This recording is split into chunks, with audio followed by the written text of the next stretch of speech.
CDL general knowledge topics, covering everything from maintenance checks to coupling procedures and legal requirements. What is the minimum amount of working spare fuses if the vehicle uses fuses that a CMV must carry? One for each kind and size needed, unless the vehicle has circuit breakers. You must have backups for every type of fuse used in the vehicle so you can quickly replace a blown one. On to the next one. Who is required to sign the previous day's DVIR, driver vehicle inspection report, certifying that defects were repaired or were unnecessary? The motor carrier mechanic and the new driver. The carrier mechanic certifies the repair, and the new driver signs to confirm they reviewed the report and the vehicle is safe to operate. What's after this? What is the proper procedure for testing the low air pressure warning signal? Fan the brakes until the warning comes on at or below 60 psi. This test confirms the low air warning system is working and will alert you to dangerously low air pressure. Moving on, the safety release valve on the air tanks is set to open automatically when the pressure reaches what level? 150 psi. This valve prevents the tanks or lines from bursting if the governor fails and the compressor overpressurizes the system. So what's next? What is the main danger if the exhaust system is leaking underneath the cab? Poisonous fumes, carbon monoxide, can enter the cab or sleeper berth. Carbon monoxide is a deadly, odorless gas. Exhaust leaks must be fixed immediately. Next on our list. When checking the suspension system, a vehicle will be put out of service if what portion of a leaf spring is missing or broken, 1/4 or more of the leaves are missing or broken. A defect of this magnitude severely compromises the vehicle's handling and stability. Okay, what's after this? The primary purpose of clearance lights on a CMV is to show the outer width and height of the vehicle. These lights help other drivers accurately judge the size of your commercial vehicle at night. Let's move on. Which of these vehicle defects must be reported on the Driver Vehicle Inspection Report, DVIR? Any defect that affects the safety of the vehicle's operation. Only safety critical defects are required to be reported, though many companies require reporting all defects. What about this next one? If you must leave the road to avoid a hazard or crash, you should keep in mind that it is often safer to hit something soft like bushes than something hard like a concrete wall. Evasive action should prioritize hitting objects that will cause less injury and damage. On to the next question. Perception distance is the distance your vehicle travels from the time your eyes see a hazard to the time your brain knows it is a hazard. This distance accounts for the human mental process of recognizing a danger. Moving forward, what is the best method to use for turning quickly to avoid an obstacle? Evasive steering. Firmly grip the steering wheel and turn no more than what is needed. A small, quick turn is usually safer than a big, sweeping turn, which increases the risk of rollover. Let's consider the next one. What is the term for a CMV's rear wheels following a path that is wider or narrower than the front wheels in a turn? Off-tracking. This requires the driver to compensate by swinging wide when turning to keep the rear wheels from hitting curbs or objects. And the next point. When driving on a wet road, you should reduce your speed by about 1/3. Reducing speed significantly on wet roads increases tire traction and prevents hydroplaning. What's next? When should you use your high beams at night? Whenever it is safe and legal, and when there is no oncoming traffic for at least 500 feet. High beams provide maximum visibility when driving in rural or unlit areas. Moving on to this. Which of the following conditions may produce a skid? Driving too fast, overbraking, or oversteering. A skid occurs when the tires lose friction due to excessive speed or abrupt maneuvers. All right, let's see. What is the minimum recommended safe following distance for a 40-foot vehicle traveling at 50 miles per hour? 5 seconds, 1 second per 10 feet of vehicle length, plus 1 second for speed over 40 miles per hour. The formula is 4 seconds, 40 feet, 10 feet, plus 1 second for the speed above 40 miles per hour. What's after this? Why should you limit the use of your vehicle's horn? It may startle other drivers. The horn should only be used as a warning signal, not to express frustration. Next question. What is the major reason for inspecting your vehicle during a trip en route inspection?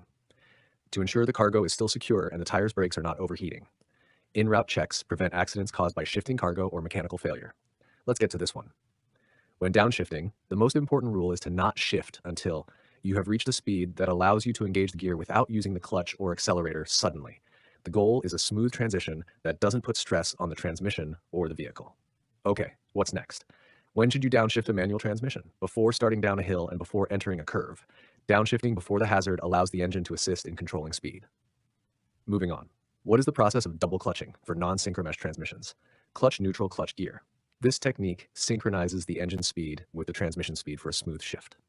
So what's next? What is the main danger of using engine retarders, Jake brakes, when the road is slippery? The retarder can cause the drive wheels to skid. Engine retarders can apply too much force to the drive wheels, causing a loss of traction. Next on our list, if your vehicle is equipped with an automatic transmission, when should you select a low-range gear? Before starting down a steep grade, selecting a low gear before the descent engages the engine braking effect and helps prevent brake fade.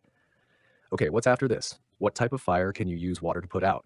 Tire fires and vehicle interiors, Class A. Water is generally ineffective or dangerous on fuel oil, Class B, or electrical, Class C fires. Let's move on. If you see an engine fire, what is the best immediate action? Shut off the engine immediately. Shutting off the engine stops the fuel and air supply, potentially starving the fire. What about this next one? After an accident, if you are required to report it to the state, how soon must you typically submit the written report? Within 5 to 10 days, depending on the state. The time frame for reporting serious accidents varies by state law, but it is typically soon after the incident. On to the next question. What is the final action you must take after setting out your emergency warning devices, triangles? Contact the police and or your company. After protecting the scene, you must notify the necessary authorities and or your dispatch. Moving forward, what should you do if the engine overheats and the coolant reservoir is empty? Wait until the engine has cooled completely before checking and adding coolant. Opening the cooling system when hot can cause scalding from steam and hot coolant. Let's consider the next one. When coupling a tractor to a trailer, how can you be sure the fifth wheel jaws have locked onto the kingpin? Pull gently forward against the locked trailer and or look into the fifth wheel gap. The tug test and visual inspection are critical to confirming a secure connection. And the next point, during the coupling process, once the kingpin is locked in the fifth wheel, what is the next critical step? Raise the landing gear until it's fully off the ground and slightly crank the handle to secure it. Ensure the landing gear is fully up to prevent striking the ground while driving. What's next? When uncoupling, after connecting the air lines but before backing under the trailer, you must test the tractor protection valve and the trailer air brakes. This is incorrect for uncoupling. This step is critical before coupling, backing under the trailer, to ensure the trailer brakes work and the air lines are properly connected.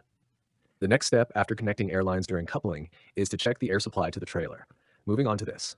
What is the purpose of the glad hands? To connect the service and emergency airlines from the truck to the trailer. Glad hands are coupling devices that connect the air lines between the tractor and trailer. All right, let's see. The bridge formula is designed to permit less maximum axle weight for axles that are closer together. This formula protects bridges and roadways from excessive concentrated stress caused by heavy axles that are closely spaced. What's after this? What is the consequence for a CDL driver caught with a blood alcohol concentration, BIC, of 0.04% or higher in a CMV? Driver will be placed out of service for 24 hours, followed by a 1-year disqualification for the first offense. This is a major violation of federal regulations. Next question. You are considered to have committed a serious traffic violation if you're convicted of excessive speeding, 15 miles per hour or more over the limit, or reckless driving. Serious violations also include improper lane changes and following too closely. Let's get to this one. If a CDL holder is convicted of a first violation of a serious traffic offense, what is the minimum CDL disqualification period? 60 days for the first offense. A second serious violation within 3 years results in a 120-day disqualification. Okay, what's next? What is the primary function of a motor carrier safety permit, MCSP? Allows a carrier to transport certain highly hazardous materials. This permit ensures carriers meet strict safety and security requirements for extreme hazmat loads. Moving on. On a flatbed trailer, what is the minimum number of tie-downs required for a cargo load that is 15 feet long? 1 tie-down for every 10 feet of cargo, but minimum of 2, regardless of length. Federal rules require a minimum of 2 tie-downs regardless of the length, provided the length is under 20 feet. So what's next? Cargo that can shift easily, such as dry bulk, grain, or sand, requires caution because it has a high center of gravity and the load shifts as you take curves. The shifting material acts like a liquid, compounding the rollover risk on curves. Next on our list, which of these is a good rule for balancing cargo weight? Distribute the heaviest cargo items as low as possible. Placing heavier cargo lower minimizes the vehicle's center of gravity, increasing stability. Okay, what's after this? If you're being tailgated, the correct action is to increase your following distance to give yourself more time to react and brake gently. A larger buffer zone allows for smoother deceleration, reducing the chance of the tailgater hitting you. Let's move on. When driving through a construction zone, what is the most important thing to watch for? Sharp pavement drop-offs or uneven road surfaces. These conditions can lead to loss of control, tire damage, or steering issues. What about this next one? When driving in heavy rain, if your tires start to hydroplane, what should you do? Stop accelerating, push in the clutch, and let the vehicle slow down naturally. Do not use the brakes. Letting the vehicle slow down naturally allows the tires to regain contact with the road. On to the next question. When driving in fog, you should use low beam headlights. High beams reflect off the fog, making it harder to see. Moving forward, what should you do to signal to drivers behind you that you are about to slow down or stop due to a hazard? Lightly tap your brake pedal or turn on your four-way flashers. Tapping the brake provides a strong, quick warning without significantly slowing down. Let's consider the next one. If the oil temperature gauge shows that the engine is overheating, what should you do? Pull over safely, shut off the engine, and check the coolant level once the engine cools down. Immediately stopping the engine prevents severe, costly damage from overheating. And the next point, what is the function of spring brakes in an air brake system? They are powerful springs held compressed by air pressure. If air pressure is lost, the springs are released to apply the brakes, emergency parking. Spring brakes serve as a fail-safe mechanism for parking and emergency stops. What's next? When backing a commercial vehicle, you should always try to position the truck so you can back toward the driver's side. Backing on the side side minimizes blind spots and is generally safer. Moving on to this. If you are convicted of an offense, like speeding in a personal vehicle, does it count against your CDL? Yes, all traffic violations count against your CDL. The FMCSA requires all convictions, whether in a CMV or personal vehicle, to be reported and counted. All right, let's see. If the shipper loaded the cargo, who is ultimately responsible for ensuring the load is within legal limits and secured? The driver. The driver is the last person to inspect the load and is legally responsible for its safe transport. That concludes our comprehensive review for the CDL General Knowledge Test. By mastering these hundreds of facts and procedures, you're ready to tackle the exam and start your career as a professional driver. Great job!